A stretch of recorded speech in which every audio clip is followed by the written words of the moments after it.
Hello everyone, সবাই কেমন আছেন? আশা করছি সবাই অনেক ভালো আছেন। আমিও আলহামদুলিল্লাহ অনেক অনেক ভালো আছি। এই করলা গাছটা আমার শাশুড়ি লাগিয়েছেন। অনেকগুলো করলা হওয়ায় বারবারই উনি আমাকে ছেঁড়ার জন্য বলছিলেন। করলা ছেঁড়া শেষ করে বাসার সবাই মিলে বড় আপুদের বাসাতে বেড়াতে গিয়েছিলাম। বড় আপুদের বাসায় এসেই দেখি বড় আপু আমাদের জন্য অনেক রকমের রান্না করছে। এর আগের ভিডিওতেও আমি আপুদের বাড়িটা পুরোটা ঘুরিয়ে দেখিয়েছি। মাশাআল্লাহ, আপুদের বাড়িটা অনেক অনেক সুন্দর। আর এই যে সুন্দর শাকসবজি, গাছপালা, ফলমূল দেখছেন, এই সকল কিছুই মাউইমা অর্থাৎ বড় আপুর শাশুড়ির হাতের করা। উনি নিজের হাতে পুরো বাড়ি ভর্তি বিভিন্ন প্রকারের আমের গাছ লাগিয়েছেন। আমি ভিডিও করার মাঝেই দেখলাম গাছে একটি আম পেকে আছে। এত সুন্দর দৃশ্য পরিবেশ গ্রাম ছাড়া আর কোথায় বা পাওয়া যায় বলুন।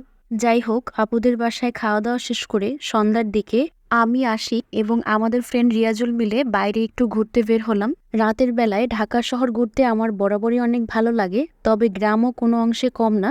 কিছুটা ঘোরাঘুরি শেষ করে সবাই মিলে এখানকার খুবই বিখ্যাত একটা ফুচকার দোকানে ফুচকা খেতে চলে আসলাম। তবে এই ফেমাস দোকানে ফুচকা খেতে আসলে আমার ফুচকার দোকান কম, বিয়েবাড়ির প্যান্ডেলই বেশি মনে হয়। পুরো দোকানটাই বিভিন্ন রং বেরঙের লাইট আর বিভিন্ন রঙিন কাপড়ে মোড়া। ফুচকা খাওয়া শেষ করে রিয়াজুল এখানকার খুবই বিখ্যাত নদীর পাড়ের একটা মিষ্টি খাওয়ানোর জন্য নিয়ে গেল। তখন প্রায় রাত 12টার কাছাকাছি। এই দোকানের মিষ্টি আর সন্দেশ নাকি খুবই মজা।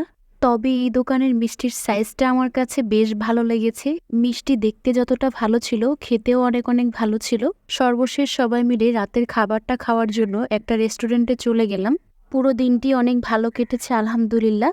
সবাইকে অসংখ্য ধন্যবাদ পুরো ভিডিওটা দেখার জন্য। দেখা হবে নেক্সট কোনো ভিডিওতে। ভালো থাকবেন, সুস্থ থাকবেন। আল্লাহ হাফিজ।